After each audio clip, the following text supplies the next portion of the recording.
Bueno, buenas tardes chicos, ¿cómo están?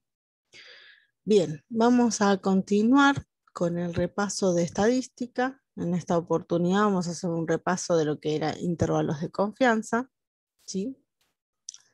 En el video anterior estuvimos hablando un poquito de la estimación puntual, de lo que era estimar un parámetro, ¿sí? De una población, ¿sí? Desconocido con una muestra de la población. Ahora, en este caso, lo que vamos a hacer, en vez de buscar un estimador puntual, pero sí vamos a necesitar esa información, es construir directamente un intervalo de confianza en el cual el parámetro verdadero, θ, se encuentre en la mayoría de esos intervalos, bueno, cuyos extremos van a estar formados justamente por estimadores puntuales del parámetro θ. Y lo que vamos a querer es que la probabilidad de que este parámetro se encuentre en el intervalo, en la mayoría de las veces, sea una probabilidad alta, o sea, con un nivel de confianza, que era el 1 menos alfa, que sea alto, ¿sí? 95%, 99%, o sea, casi 1, ¿sí? La probabilidad lo más cerca de 1, como para que el intervalo caiga la mayor cantidad de veces, el parámetro, perdón, caiga la mayor cantidad de veces dentro del intervalo de confianza, ¿sí?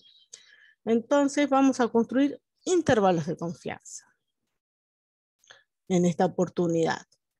Bien, por ejemplo, en general puede ser que nos den alfa igual a 0.05, entonces la probabilidad de que el valor verdadero del parámetro θ caiga en estos intervalos de confianza, en la mayoría de las veces es 0.95, era 1 menos alfa. O sea, esto por ejemplo quiere decir, acá tienen un poquito la referencia.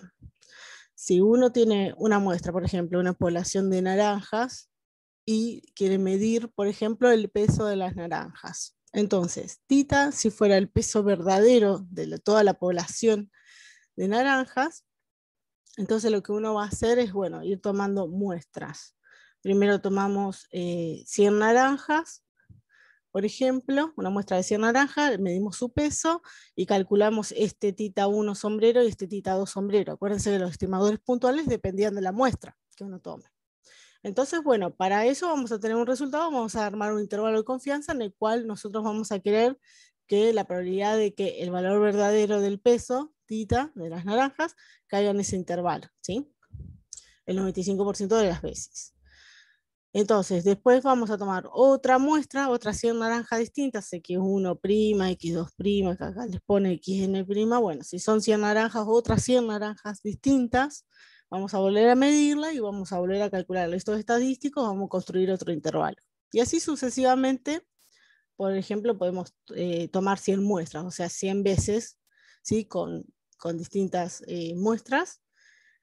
Y entonces lo que nos va a decir esta probabilidad es que de esas 100 veces que uno midió y calculó los estadísticos, el valor verdadero del parámetro θ, por ejemplo, si tomamos el alfa de 0.05, de todas las veces, 5 veces no cayó dentro del intervalo de todas esas mediciones y 95 veces sí cayó dentro de este intervalo. Entonces, el nivel de confianza es bueno, es 0.95, ¿sí? El 95% de las veces cayó el verdadero valor del parámetro θ, aunque no lo conozcamos, dentro del intervalo de confianza, ¿sí? Eso es un poquito la idea de intervalos de confianza. Bien, acá por ejemplo le hace un gráfico en los distintos, un gráfico esquemático, ¿no? En los distintos intervalitos, cómo caería más o menos siempre dentro del intervalo el valor del parámetro, ¿sí? Bien, entonces vamos a ver como los casos más conocidos, ¿sí? ¿Se acuerdan que los parámetros generalmente van a ser la media, la varianza o la desviación, los que nos interese estimar, ¿sí? Entonces vamos a buscar intervalos de confianza para la media. Bueno, después hay más casos, pero bueno, vamos a ver los casos más naturales, más concretos, de la media y de la varianza, ¿sí? Porque después hay para diferencia de medias y otras cosas más. Pero vamos a ver qué conocemos tanto de la muestra que nos dan, de las XY, que sabemos, y a partir de ahí vamos a ver cómo construir intervalos de confianza, según los datos que nos dan. El método que se utiliza para construir un intervalo de confianza se va a llamar método del pivote, que se construye un estadístico a través de la muestra también, y dependiendo del caso.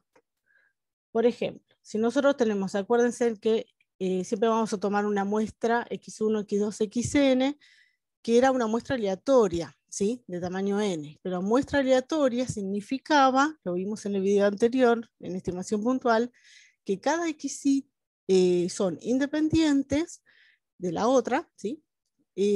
Además, están igualmente distribuidas con la misma distribución, con misma media y misma varianza, ¿sí? Aunque no se conozca, ¿sí? Bueno, en este caso está suponiendo, bueno, nuestra variable aleatoria x, bueno, que es la de la poblacional del experimento, tiene distribución normal mu sigma al cuadrado. Entonces las xy también tiene distribución normal mu sigma al cuadrado, ¿sí? Con misma media mu y misma varianza sigma al cuadrado, ¿sí? Pero el mu y el sigma al cuadrado son de la población, ¿sí? Son desconocidos. El mu en este caso, perdón, porque ahora vamos a ver el caso en que sigma al cuadrado sí sea conocida, sí conocemos el valor de la varianza para la población. Y vamos a construir en este ejemplo un intervalo de confianza para la media, para mu, de nivel 1 menos alfa. Bien, y empieza arrancando con alfa 0.05, ¿sí? Después lo va a hacer en general también este procedimiento. Bueno, recordamos que el estimador puntual de mu era la media muestral, x barra, ¿sí? Entonces, mu sombrero, acuérdense la notación, es estimador puntual, era x barra, ¿sí? Buenas propiedades eran que era insesgado, ¿se acuerdan? Y consistente, ¿sí? ¿Se acuerdan que habíamos visto en la clase pasada las condiciones para eso? Bien, entonces, vamos a construir, a partir de conocer un estimador para la media, vamos a construir lo que se llama el estadístico o pivote para poder encontrar a través de eso el intervalo de confianza del parámetro mu. Entonces, Z se define como, fíjense en X barra, que es el estimador, el mu sombrero, menos mu, que es el parámetro que queremos estimar, dividido, sería la raíz cuadrada de la varianza de X raya, que ya hizo las cuentas acá resumida, nos queda la desviación, sigma, dividido raíz de n, en este caso, por la formita que tenía X raya, ¿sí? Que era la suma de las xy dividido n, ¿sí? Esas cuentas capaz la tienen repasadas en la parte de probabilidades, cuando ven el teorema central del límite, que trabajan con la X raya, o con la X de sumas nada más de las XY, ¿sí? Bueno, acá simplemente puso la desviación de X raya, ¿sí? Bien, acuérdense que el sigma, la desviación estándar, lo conocemos, porque conocemos sigma al cuadrado, que es la varianza. Bien. Y entonces, bajo estas condiciones, justamente, después vamos a ver más detallado si el n es grande, mayor o igual que 30, acuérdense que las XY son independientes y están igualmente distribuidas con misma media, misma varianza, por eso podemos usar el tema central límite, entonces Z va a ser aproximadamente normal 0,1.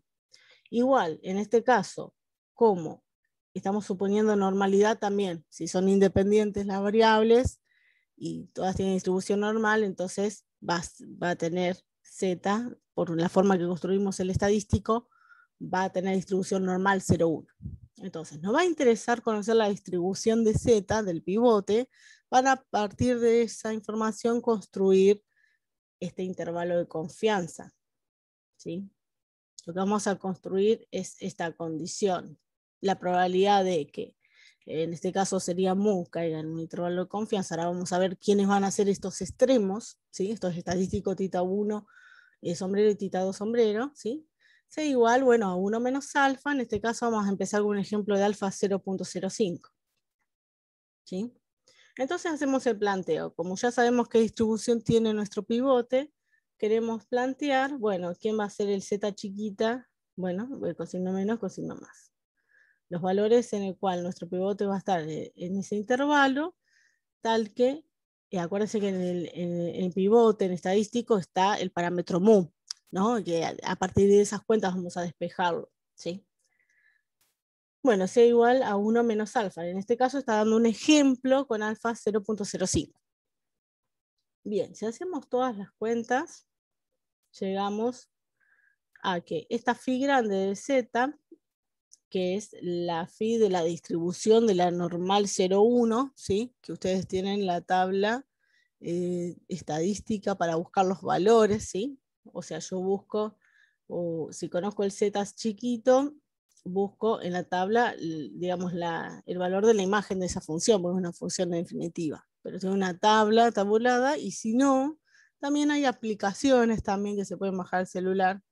Entonces uno busca, pone el valor y directamente le calcula también. Bien, ¿y por qué vale esta cuenta de que phi en z menos phi en menos z es 2 veces phi en z menos 1? Porque phi de menos z es 1 menos phi de z. Que eso era que la simetría que tiene la distribución normal, ¿sí? 0, 1. Después, ahora en el caso general, tenemos el grafiquito, repasamos un poquito más. Bueno, a partir de este planteo busca quién es ese z, ¿sí? En este caso, como quiere el nivel de confianza 0.95, lo igualan, ¿ves? Tienen el valor de la imagen. Entonces en la tabla buscan, esa sería la imagen de la función phi. Entonces busco en el dominio, digamos, de la función, el z chiquito que lo tenía en el costadito de la tabla. Estoy buscando el z chiquito tal que su imagen me dé 0.975. En este caso le queda el z que vale 1.96. Bueno, y acá les muestra un poquito cómo sería. Despejar entonces a partir de eso, z era el pivote que dependía de mu. A partir de estas cuentas, acá hace todas las cuentas para despejar mu en qué intervalo está, ¿sí? Bien, y acá les queda el intervalo de confianza, donde estos extremos son el tita 1 sombrero y el tita 2 sombrero que hablábamos recién, ¿sí? Piensen que obviamente son estimadores que dependen siempre de la muestra, porque en X raya está dependiendo de las XY, ¿sí? De la muestra, y del tamaño de la muestra N. Bien, ahora vamos a hacer los mismos pasos para encontrar el intervalo de confianza, pero para cualquier alfa, ¿sí? Ahí hicimos un ejemplo que es un poco más fácil.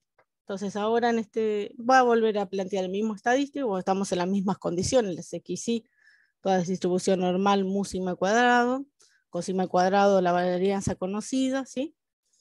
Entonces construimos el mismo estadístico, que ya conocemos su distribución normal 0,1, y bueno, volvemos a plantear esto. La condición es esta, para encontrar quiénes son los z chiquitos, en base a este estadístico, y ahí despejar el intervalo. Reemplazamos al estadístico, hacemos todas las cuentas, vamos despejando, a ver si esto está dividiendo, pasa multiplicando, ¿sí? A los z. Después tiene x raya menos mu, entonces el x raya lo pasaría restando en cada uno de los términos de desigualdad, y después como les queda menos mu, tienen que multiplicar por menos 1, la desigualdad se da vuelta. Por eso les queda de otra forma. Bien, una vez que tiene el intervalo acá, para saber este z chiquito, acá tienen los extremos de los estadísticos, como les contaba de vuelta, en los otros casos, como vimos en el ejemplo anterior. Una vez que construye esto, para ver el z chiquito, buscar nuevamente, lo mira un poquito más general. ¿Qué dice? Bueno, la probabilidad, tengo la gráfica de la normal, 0,1 estándar, con la mu acá en el medio centrada. Si la normal 0 estándar, la media es 0. Entonces, la probabilidad de toda el área bajo la curva, el área de todo esto marcadito, la probabilidad de esa tiene que ser 1, porque es el todo el espacio muestral. Ahora, si yo quiero solamente de un intervalo que se mueve mi parámetro, que yo quiero que caiga el mu, digamos, desconocido acá dentro de este intervalo, ¿sí? Es esta condición que ustedes ven acá, el mu va a caer entre a la media muestral le estoy restando un número, y a la media muestral le estoy sumando un número. Entonces, dentro de ese intervalo quiero que caiga, entonces me interesa esta área comprendida así. Entonces quiero que esa área sea el total, que era todo, total que es 1, menos, ¿y por qué queda alfa? Porque por la simetría de la curva normal de la campana, se llama campana de Gauss, este tipo de gráficas.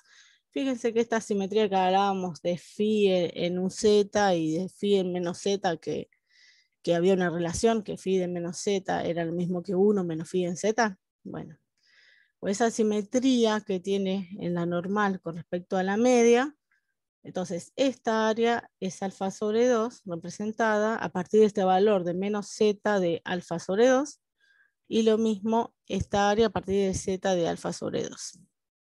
¿Sí? Lo llama z sub alfa sobre 2 porque el área, digamos, comprendida, toda esta área que sigue, ¿no? Porque la curva se va aplastando hacia el 0, es alfa sobre 2. Y lo mismo para esta, porque esta que está acá, comprendida en este intervalo, queremos que sea 1 menos alfa. Entonces, acuérdense, en toda el área me tiene que dar 1. Entonces, si a toda el área le resto, le resto alfa sobre 2 menos alfa sobre 2, me queda 1 menos alfa. Que es esta otra que yo quiero encontrar para que el mu esté dentro de ese intervalo. Bien.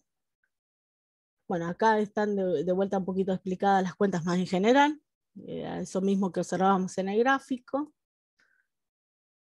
Y finalmente llega al intervalo, en forma general. ¿Sí? Entonces, buscando estos valorcitos, z alfa sobre 2, dependiendo del alfa. Generalmente el alfa se lo van a dar, ¿sí? Le van a pedir un nivel de confianza de 95, entonces alfa era 0.05, como vimos en el ejemplo anterior, o el 0.99, entonces el alfa es 0.01, y así sucesivamente. Siempre van a conocer el alfa, entonces estos valorcitos z de alfa dividido algo lo van a conocer, y van a poder ir a la tabla de la normal y buscar la normal 0,1 estándar, y buscar el valorcito de la imagen para saber el valor. Bien.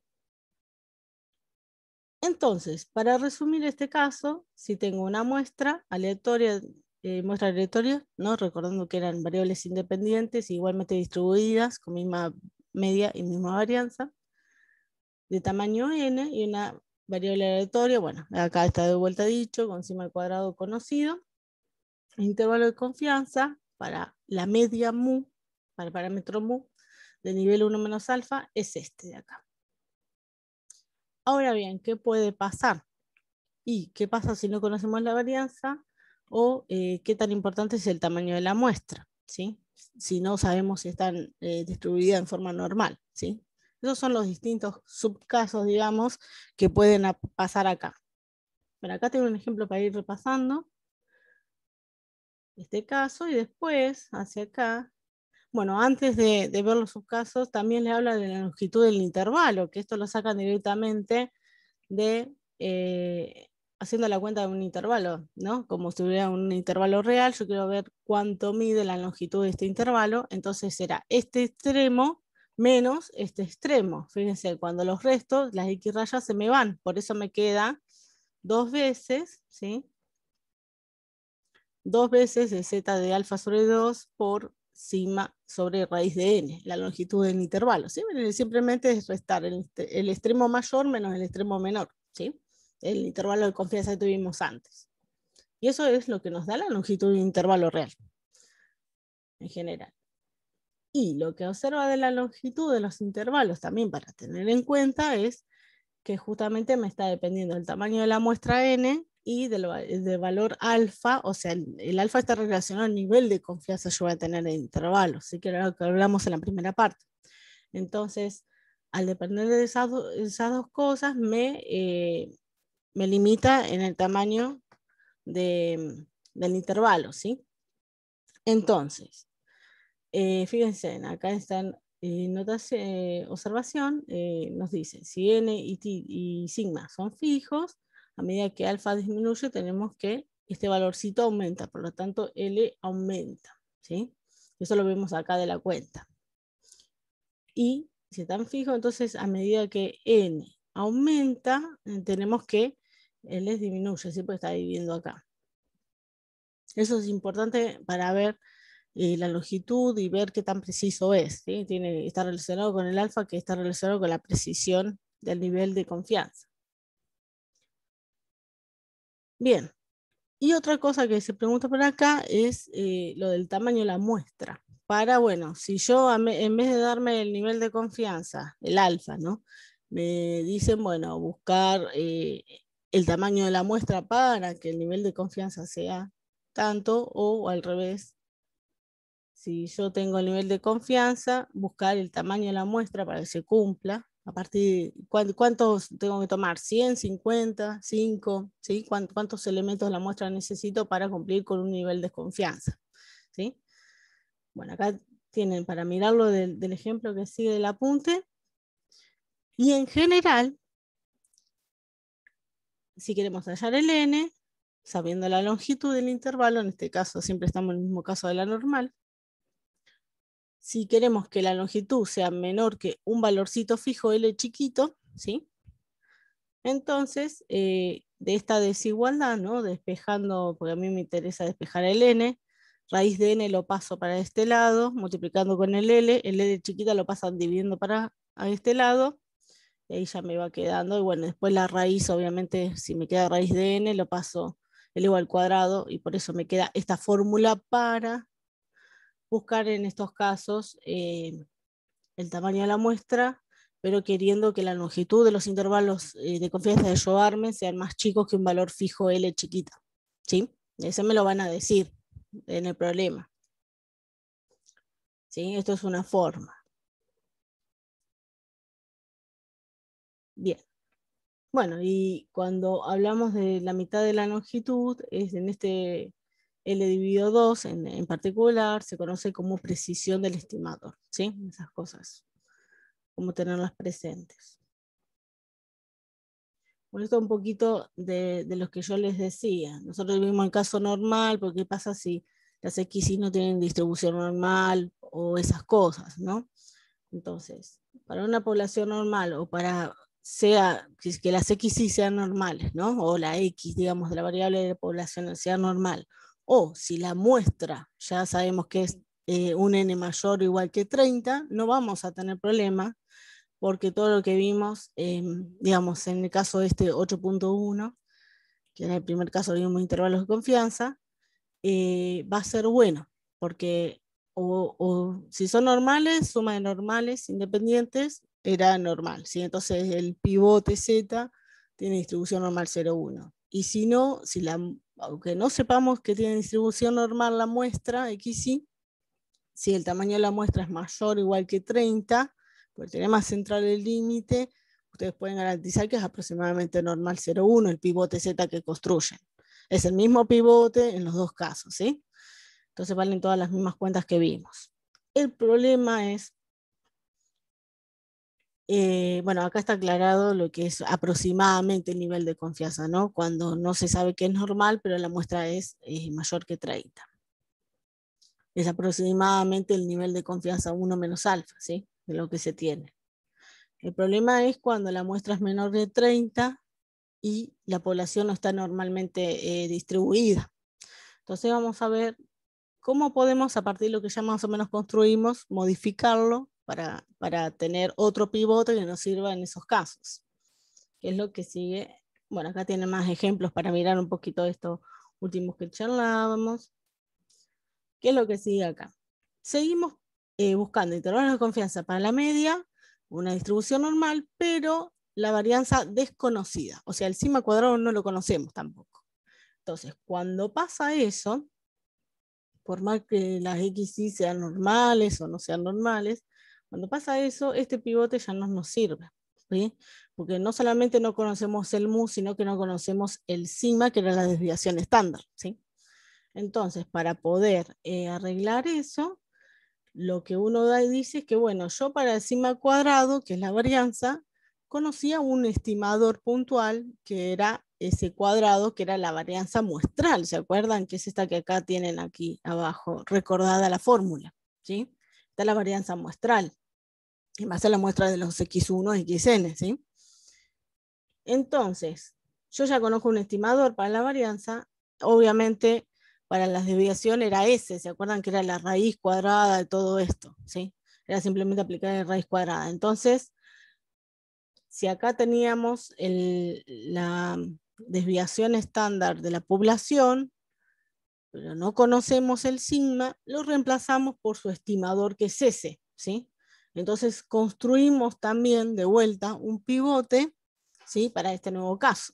Lo que pasa es que para poder encontrar el intervalo de confianza necesitamos conocer qué distribución tiene el pivote que construimos, ¿sí? Entonces, en este caso aparece otra de las distribuciones en estadística, que es la distribución students, con parámetro n-1, ¿sí?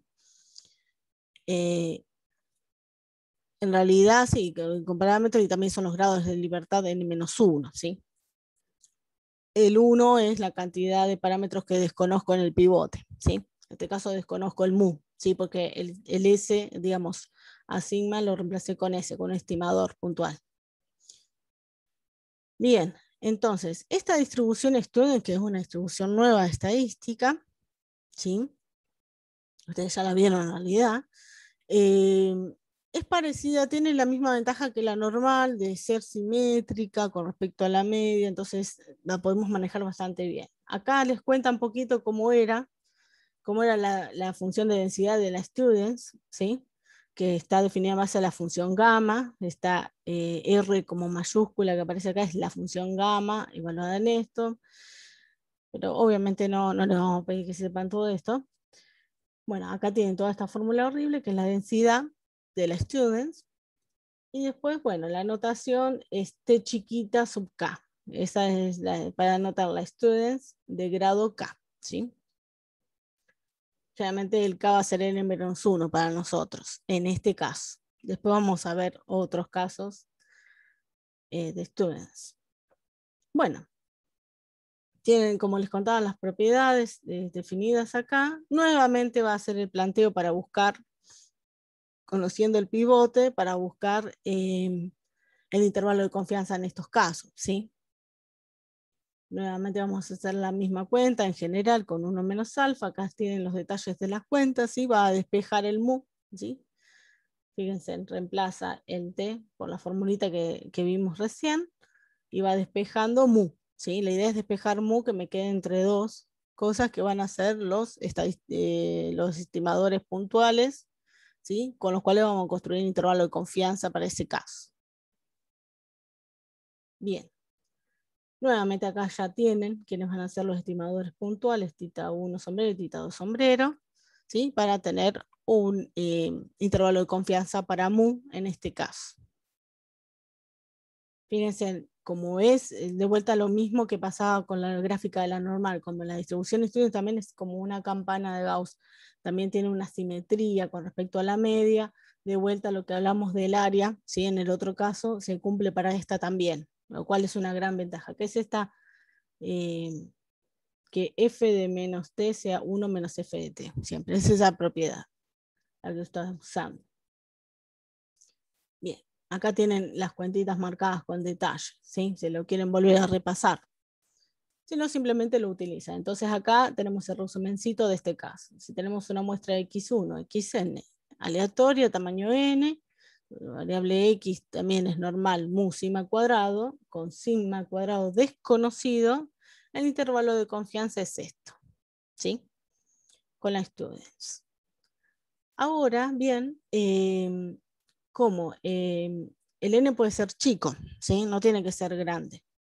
Pero eso también creo que está comentado. Acá tengo un ejemplo para mirarlo y acá está comentado. Si estamos en caso de distribución normal, sigma al cuadrado desconocido y el tamaño de la muestra sigue siendo grande, con n mayor o igual que 30, nuevamente podríamos pensarlo a esto como un z y aproximarlo normalmente con la distribución normal 0,1 y usar el otro caso. Aunque, aunque este esté estimado, ¿sí? Aunque el sigma esté estimado por S. ¿Sí? Pero eso si la muestra n es grande. Pero si la muestra no es grande, no lo podemos hacer. Entonces tenemos que usar sí o sí con la... no, arriba. Sí o sí anterior con la students, ¿sí? Sí o sí, si el n es más chiquito de 30, ¿sí? Tenemos que usar este caso. ¿sí? Más cuando la varianza no es conocida. Bien. Obviamente hay muchos más casos para charlar, pero para no ser tan largo el video, tienen para cuando hay diferencia de dos medias, ¿sí? Igual tienen todos los pasos descriptos. Vamos a pasar, a pasar, a pasar. También dice cómo se encuentran las longitudes, los intervalos, todo. También para diferencia de medias, o sea, cuando tienen una media mu1, mu2 de distintas poblaciones, esas cosas también los tienen. Pero las ideas son las mismas, ¿sí? Varían un poquito algunas cosas, pueden aparecer otras distribuciones más. Bueno, acá tienen el caso de datos apareados, cuando tenemos dos muestras. Bueno, no nos vamos a meter tanto en eso. Vamos a terminar repasando rapidito cómo era el intervalo de confianza, pero cuando la varianza es la que queremos armar un intervalo de confianza, pero para la varianza, no para la media, ¿sí? Para la varianza una distribución normal. Entonces, en este caso, que también aparece otra distribución, bien, como les decía, un intervalo de confianza para la varianza sigma al cuadrado de la distribución normal. Entonces las x1, xn de una muestra aleatoria de la variable x también están normalmente distribuidas con mu sigma al cuadrado. Obviamente a mu y a sigma al cuadrado no los conocemos. Quiero un estimador para sigma al cuadrado. Entonces, el pivote que va a tomar, el estadístico pivote, lo va a construir a partir del estimador puntual que era ese cuadrado, ¿sí? A partir de ahí despejando, fíjense, n menos 1 lo pasa multiplicando a ese cuadrado, y después de acá hace un par de cuentas con la suma, y construye lo que llama X, que es este estimador estadístico, perdón, para usarlo para construir un intervalo de confianza para la varianza sigma al cuadrado, ¿sí? Que está acá abajo el parámetro. Este tipo de casos tiene otra distribución que se conoce como G cuadrado con n-1 grados de libertad, ¿sí? Porque también al estar S acá multiplicando, vamos a correr acá, al estar el S cuadrado acá multiplicando, estoy estimando algo ya también, aunque esté la varianza acá, la varianza de la población, está la varianza muestral. Entonces estoy estimando algún tipo de parámetro. Por eso n-1 grados de libertad. Pues ya estoy estimando algún parámetro dentro del estadístico. Bien, esta nueva distribución, a ver, bueno, tiene de vuelta está la función de densidad de esta nueva distribución, de vuelta está involucrada la función gamma, ¿sí? Para construir la densidad de esa distribución. Y la notación de la distribución es esta X curva, donde abajo el K indica los grados de libertad y al cuadrado. G cuadrado, pues se llama G cuadrado. Con el n-1 sería el K, en este caso, los grados de libertad. Bueno, pero esta, a comparación de las otras que vimos para las medias, ¿no? La estudios y la normal, que eran simétricas con respecto a la media, esta no, es asimétrica. Se corre más para la derecha o para la izquierda la curva. Fíjense, las curvas son como así, pero con respecto a su media está como distribuida más hacia la derecha, que tiene más información, o hacia la izquierda, ¿sí? Dependiendo el caso. Entonces, bueno, con esa tienen que tener esos cuidados. Acá les da un par de propiedades también relacionadas con saber si las XY son normales, entonces la suma de variables cuadráticas Z también tiene una distribución G cuadrado. Bueno, son propiedades que la relacionan a la G cuadrado con que las XY estén distribuidas en forma normal, ¿sí? Para relación entre las distribuciones son. Igual hay un montón de resultados que, digamos, para llegar a eso que no están, digamos, está como resumidito, dicho, como resumen. Y otra cosa importante es acá. Acá ya cuando arman el intervalo de confianza, mirando el gráfico, que era un poquito lo mismo que vimos para los otros casos. Bueno, el área es todo uno, entonces le voy a restar. Fíjense que tienen que restarle el alfa sobre 2 que le deja de este lado este valor, y acá les deja un 1 menos alfa sobre 2 en este otro lado. Entonces le está restando esas áreas y ahí construye con estos valores, el A y el B, construye el intervalo para que le quede la probabilidad de todo esto 1 menos alfa, ¿sí? Por eso tiene que ver con que sea simétrica la curva, ¿sí? Pero es un poquito la misma idea de la construcción. Entonces, en este caso ya tienen un poquito las cuentas, y acá tienen el resumen. Bueno, si la XY es una muestra aleatoria, normal, entonces un intervalo de confianza para la varianza de nivel 1 menos alfa va a ser este, construido con la G cuadrada, ¿sí? Cada una de las distribuciones que vimos tiene su tabla para buscar estos valores que aparecen acá abajo. La estudian lo mismo, y la normal, que ustedes conocen, normal 0,1 sobre todo, igual. Lo que hay que tener cuidado cuando si miran las tablas que tenían, pues estas probabilidades es cómo está el área puesta, ¿sí? Si es por menor, siempre estás hablando si está a derecha o a izquierda el área, ¿sí? Que tengan en cuenta eso, porque a veces le da como el valor complementario, ¿sí? O sea, si está tirado a izquierda, ustedes necesitan en la derecha, bueno, es uno menos el otro, ¿sí? Esas cosas tengan en cuenta siempre cuando van a mirar las tablas también. O si las buscan por internet también, que pueden buscar tablas que tengan más información, más numeritos, esas cosas hay que tenerlas en cuenta. Bien, y con esto hemos hecho un repaso de la parte de intervalos de confianza. Obviamente no me extendí en todos los casos porque con que sepan los primeros casos, que eran para la media probablemente, y el concepto de intervalo de confianza, perdón, eso es lo que nos va a servir para construir intervalos de confianza en lo que vamos a ver en la parte de regresión lineal. Bueno, por ahora, chicos, hemos concluido acá esta partecita y después seguiremos con otro videito. Saludos.